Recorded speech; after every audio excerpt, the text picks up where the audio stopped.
We got some pretty interesting confirmation on The Marvels. As many of you know, that movie is coming at us later this year, but we still don't have a lot of information on one of the very specific characters. That will be Monica Rambeau. But now one of Marvel's writers, Eve Ewing, has kind of given some confirmation on at least what name she's going to use in Marvel Comics. Now, the original Captain Marvel movie was a massive hit and did over $1 billion at the box office back in 2019. We are just a few months away from the sequel, and since then a lot has happened in the expanded world of Carol Danvers. She will be joined by Iman Vellani's Kamala Khan, aka Miss Marvel, and also Teyonah Parris's Monica Rambeau, who we actually met as a little girl in the first movie, but really got to know her in WandaVision. Now, Marvel has kind of danced around what her superhero name will actually be. In the comics, she's had multiple names, including Captain Marvel, but now it appears that it has been completely clarified by one of Marvel's writers. As many of you know, she's been called Captain Marvel, Spectrum, and Photon, but Eve Ewing,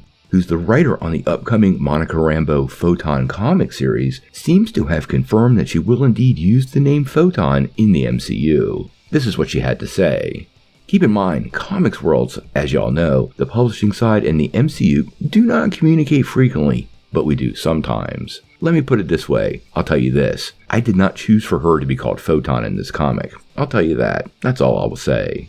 So it sounds pretty clear to me that what Eve is telling us here is that she didn't make the decision to call her Photon, Marvel Studios did, which seems to indicate her name on the big screen will indeed be Photon. It makes perfect sense because I can see why Marvel would want some synergy between the comics and the live-action productions, hoping to drive those sales with the kids that actually see the movie. This brings up the whole idea of selling comics at the movie theater, but that's a different discussion. But as far as marketing and branding, it makes a lot of sense. Now honestly, I think Spectrum is probably the name most fans would want her to go with. And does surprise me a little bit because the most recent Marvel's tie-in book for little kids actually used this moniker. But calling her Photon may make a lot of sense. Marvel had already established that Photon was her mother's call sign, so keeping that same name might have been really important from a continuity basis, and since the character has had so many mantles in the comics, Marvel might not have felt like changing her name was that much of a big deal. I know long-term fans of Monica Rambeau are probably going to be a little frustrated by this, and I do understand why. There's a strong possibility that Marvel Studios changes during reshoots, but there could be some other reasons, like copyrights, that Marvel's tried to establish and force them to choose this name over that one. Now, beyond that, The Marvels looks great for what we know. The teaser trailer that dropped at D23 wasn't shared with fans, but if you look at when Ant-Man and the Wasp and the new Guardians of the Galaxy movie finally found their way online, that trailer itself will probably drop somewhere between the release of the two films.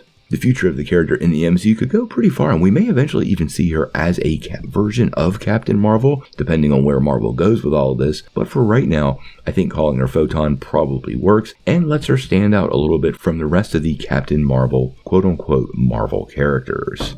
We only got teased with her in WandaVision, so what they end up doing with her on the big screen could be really interesting. I have to say, her origin in that show, as well as the manifestation of her powers and the visuals were awesome, so I really can't wait for this movie.